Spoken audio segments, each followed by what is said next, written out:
আজকে সকালবেলায় আসাম শিলচর থেকে এক ভাই নাম রেজিস্ট্রেশন করেছিল কথা বলার জন্য, কিন্তু সে রিলেশনের সমাধান চায়নি। সে একটা বিষয় আমার সামনে প্রেজেন্ট করেছে, কেন তার রিলেশনশিপটা নষ্ট হয়েছে। তার বক্তব্য, দাদা আপনি ইমিডিয়েট এই টপিকে ভিডিও করুন। যদি আপনি এই টপিকে ভিডিও না করেন, অনেক রিলেশন এই কারণের জন্য ভেঙে যাবে।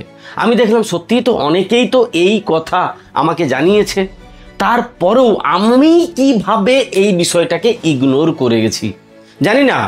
আমার মাথাতে কেন এত ভয়ানক একটা টপিক আসেনি। সোশ্যাল মিডিয়া মানুষকে অমানুষ বানিয়ে দিচ্ছে। এই ছেলেটির বক্তব্য, তার যে গার্লফ্রেন্ড ছিল তার বয়স 19-20। সে সোশ্যাল মিডিয়াতে তাদেরকে ফলো করে যারা খুব কম সময়ের ভেতরে টাকা, গাড়ি, বাড়ি সব কিছু করে নিয়েছে। কিভাবে করেছে? কাপড় খুলে খুলে করেছে। পোশাক যত ছোট হয়েছে, যত নোংরাভাবে নিজেকে প্রেজেন্ট করেছে, তত ফলোয়ার বেড়েছে, তত ব্র্যান্ড এসেছে, এরা তত আর্থিকভাবে ফুলে ফেঁপে উঠেছে। তুমি বলো তো, তুমি, আমি, আমরা এই মানুষগুলোকে সাপোর্ট করিনি, এদের ভিডিও দেখিনি। এদের ভিডিওতে তুমি, আমি, আমরাই তো লাইক, কমেন্ট, শেয়ার করে এদেরকে ফলো করে এদেরকে 1 থেকে মিলিয়নসে নিয়ে গেছি, নিয়ে যায়নি। কিন্তু তুমি, আমি কখনো এই জায়গাটা ভেবে দেখিনি যে মেয়েটিকে আমি আমার স্ক্রিনে দেখছি, সেই মেয়েটির পরিবর্তে আমার প্রেমিকা, আমার স্ত্রী কিংবা আমার বোন যদি থাকতেও তো পারে। ওই নাগিনীর দ্বারা পরিচালিত হয়ে আমার বোনটাও তো নাগিনী হতে পারে, আমার প্রেমিকাও তো হয়ে যেতে পারে। এই ভাবনা আমাদের মাথায় কোনো দিন আসেনি। কিন্তু অনেকে আমাকে জানিয়েছে, দাদা শুধুমাত্র ড্রেস পরতে বারণ করেছিলাম, ওই ধরনের নোংরা ড্রেস পরবে না, ও রিলেশনটাকেই রাখলো না। এমন গল্পও আমি এর আগে শুনেছি। বাড়ির লোক বারণ করেছিল, বাড়ির কথা শোনেনি, বাড়ি ছেড়ে বেরিয়ে গেছে, ভাড়া নিয়ে আছে। এমন গল্প তো শুনেছি আমি, তারপরেও এই জায়গাটাকে নিয়ে আমি ভিডিও বানাইনি। এটা আমার দোষ। কিন্তু আজকে আমি তোমাকে কয়েকটা কথা বলবো। যদি তোমার মনের মানুষ সোশ্যাল মিডিয়াতে তেমনভাবে ইনভলভ নাও হয়, তারপরেও তোমার জন্য, আমার জন্য একটা ভালো মেয়ে শেষ হয়ে যেতে পারে। রকে বসে সন্ধেবেলাতে যে 4-5 জন ছেলে ওই নগ্ন নাগিনীদের নাচ দেখছে, তারা যদি রাস্তায় একা অন্ধকারে একটি মেয়েকে পায়, তাদের ভেতরের সেই পশুটা যদি ওই নাচ দেখতে দেখতে বা নগ্ন ছবিগুলো সোশ্যাল মিডিয়ায় দেখতে দেখতে জেগে যায়, দুর্ঘটনা ঘটতে কতক্ষণ লাগবে বলো না তুমি? ওই মেয়েটির কোনো দোষ ছিল? ওই মেয়েটির তো কোনো দোষ ছিল না। দোষ কার ছিল? দোষ ছিল তোমার, দোষ ছিল আমার। কারণ আমরা এই নাগিনীদেরকে মাথায় চাপিয়েছি। যারা আজকে টাকা, গাড়ি, বাড়ি সমস্ত কিছু আমাদের চোখের সামনে ছুঁড়ে তুলে ধরছে, তাদেরকে লাইক, কমেন্ট, শেয়ার, ফলো তোমার মতো মানুষ, আমার মতো মানুষই তো করেছি।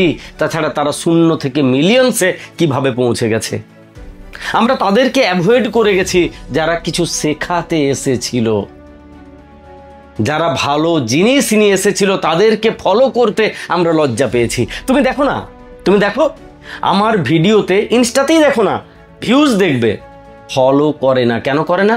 যদি মনের মানুষ দেখে ফেলে আমার কাছ থেকে টিপস নিচ্ছে, তাই ফলো করে না।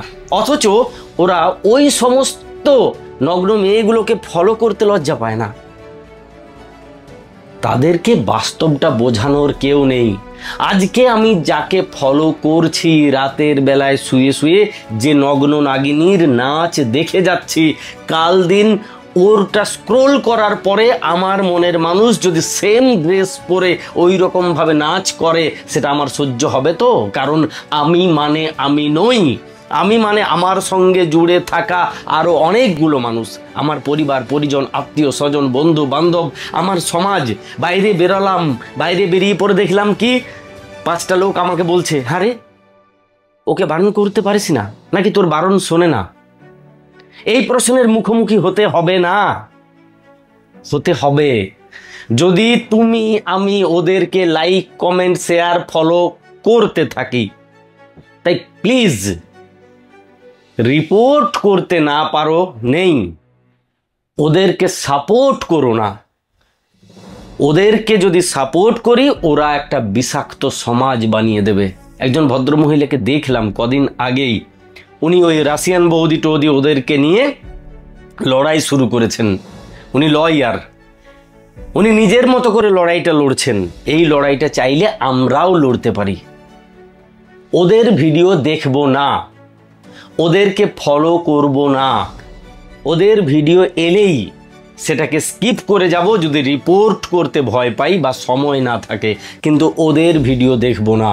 ওদের ভিডিও দেখছি মানে আমি আমার ঘরের প্রত্যেকটি মানুষকে সেই নোংরা পথে ঠেলে দিচ্ছি, কিংবা সেই বিপদজনক ঘটনাটার দিকে ঠেলে দিচ্ছি। যে ছেলে বা মেয়েগুলো দিন রাত ওদেরকে স্ক্রোল করছে, তারাও কোথাও না কোথাও এটাই ভাবছে আমরাও হয়তো রাতারাতি কোটিপতি হয়ে যেতে পারি। কাপড়টা শুধু খুলে দিতে হবে। এরা ভুলে যায় কাপড় শুধুমাত্র আমাদের লজ্জা নিবারণ করে না, কাপড় আমাদের পরিচিতি বহন করে। তাই আজও সেই শিক্ষকের কথা মাথায় এলে মাথাটা নত হয়ে যায় চরণের দিকে। আর ওই ছাত্রীগুলোকে দেখলে কোথাও যেন জুতোটা স্পিস করে। একটু বাস্তবটা বোঝো, দুর্ঘটনা ঘটতে কতক্ষণ ভাই, কতক্ষণ? তাই ওদেরকে সাপোর্ট করো না, এটা করো জোরে তোমার কাছে আমার নিবেদন। আমি অনেকের এই গল্প শুনেছি, দাদা আটকাতে পারিনি, অনেক চেষ্টা করেছিলাম। অনেক এমন গল্প আছে যেগুলো ভিডিওর এই পারে বসে বলা সম্ভব নয়। আমাদেরকেও কিছু রুল, কিছু রেগুলেশন মেনে চলতে হয়, তাই সবটুকু বলতে পারি না। কিন্তু ওদের জীবন আমি জানি, ওরা কি করে, আরও কি কি করে, যেটা তোমার কল্পনার অনেক বাইরে। তাই বলবো ভাই, একটা সুস্থ সামাজিক সমাজ গড়ার জন্য এদেরকে সাপোর্ট করো না। ভালো থাকো, ভালোবাসায় থাকো, প্রত্যেকটি মানুষের সঙ্গে থাকো। তোমার পরিচিত কেউ যদি এই কর্ম করে যাচ্ছে, মানে ওদেরকে সাপোর্ট করা, তাহলে প্লিজ তাকে এই ভিডিওটা পাঠিয়ে রাখো। তুমি 10 জনকে পাঠালে একজনের যদি কাজে লাগে, তাহলেও জানবে তোমার পরিশ্রম, আমার পরিশ্রম সার্থক হয়েছে।